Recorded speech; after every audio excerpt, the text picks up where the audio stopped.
race, or anything that basically is politically incorrect about females, protected genders, right? Genders, okay? You talk about race, or anything that basically is politically incorrect, however factually true, you are going to get suppressed and or hated on to some degree. Yeah. And I remember we blew up at first when I said you need to punish bad behavior from women. TikTok. Right? That did like 2.4 million views. Yeah. You know, before we got banned. Like what, 3 days? Yeah. Crazy. So, and we got banned off TikTok for saying that. But obviously Andrew was able to find a way around it where he had like literally hundreds of TikToks posting his content and you can't escape it. But the thing is that content blows up a lot of times, guys, is because men can't be honest. Men don't have a voice in 2022. They can't say what's really on their mind. What Andrew's success is proven is what's happened back in 2016. For all you guys that aren't American, you guys may not remember or know, in 2016, there was an election, okay? Donald Trump versus Hillary Clinton. Everyone was betting on Hillary Clinton winning.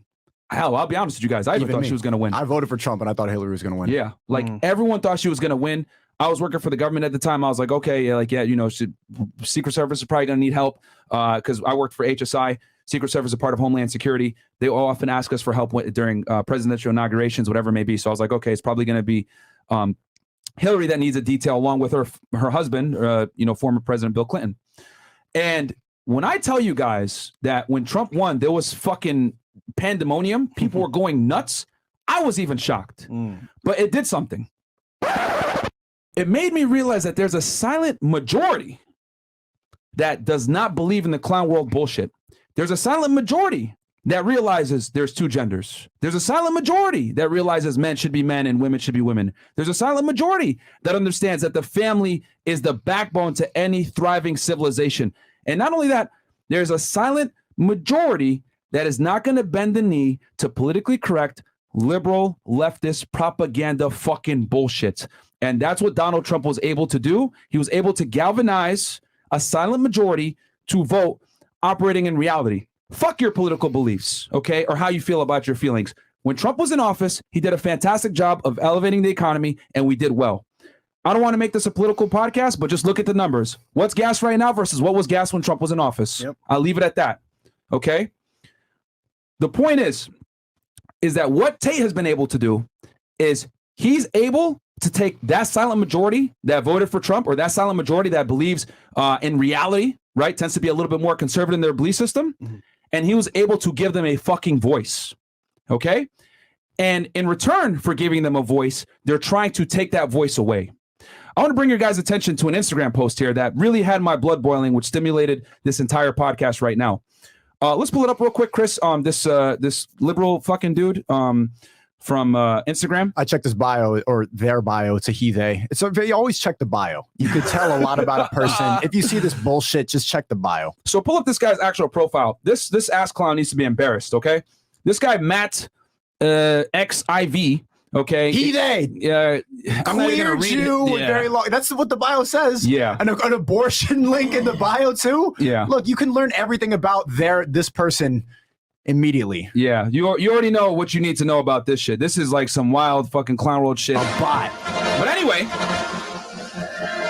we're going to go ahead and click that post. So this post right here went viral, guys. And I saw this, and I'm not going to lie to you guys, because here's the thing. I know Andrew personally. I know Tristan personally. They're good people. No one talks about how Andrew donates hundreds of thousands of dollars to orphanages. No one talks about how he hands out money in the streets of Romania, how he literally takes dogs off the streets and has a whole like shelter situation going on over there. No one talks about that. They always want to talk about the negatives. They want to talk about how bad he is, how he's a misogynist, all this other bullshit. So this guy, right, goes, Andrew Tate is teaching young boys to be violent misogynists. It's time for social media platforms to do something. 1 million likes on this post. And 1 million likes on this post. Okay. And you go ahead and click through. 1.4. 1.4, actually. Thank you, Chris.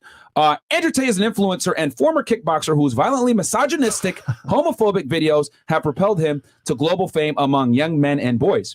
He said that women are men's property and that rape victims should bear some responsibility for their attacks. Last month, he was Googled more than Donald Trump and Kim Kardashian combined. Okay, and this is 11.1 billion views on TikTok. And when I looked at it as of last night, it was at 11.7. Okay, and then it goes, in this wildly circulated video, Tate, who is 35, explains that he prefers to date 18-year-olds because they have been through less dick than women in their 20s. He also says that it's easier to make an imprint on young girls that is also known as grooming. And then he goes on to say, much of his content is laughably ridiculous, like this video where he says he knows CPR but wouldn't perform it on a man because that would be gay. Okay? And then he goes, but underneath the absurdity of Andrew Tate are the darker, more insidious consequences of the influence he has on young boys. Andrew Tate is not just another edgy misogynist on the internet. He's also one in real life. He's been under investigation for sex trafficking and rape in Romania, where he lives. In one video, he explained that 40% of his reason for moving to Romania was because Romanian police were less likely to pursue sexual assault allegations than police in the U.S. Okay. Then he goes, Andrew Tate has expressed numerous times his beliefs that women are property. Videos like this are racking up billions of views on TikTok. And let's go ahead and play that quote real quick.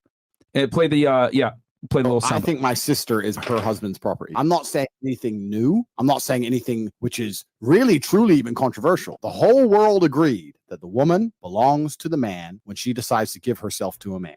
Do you think that women are property? Okay. Well, the truth is controversial in a world full of lies. Yeah.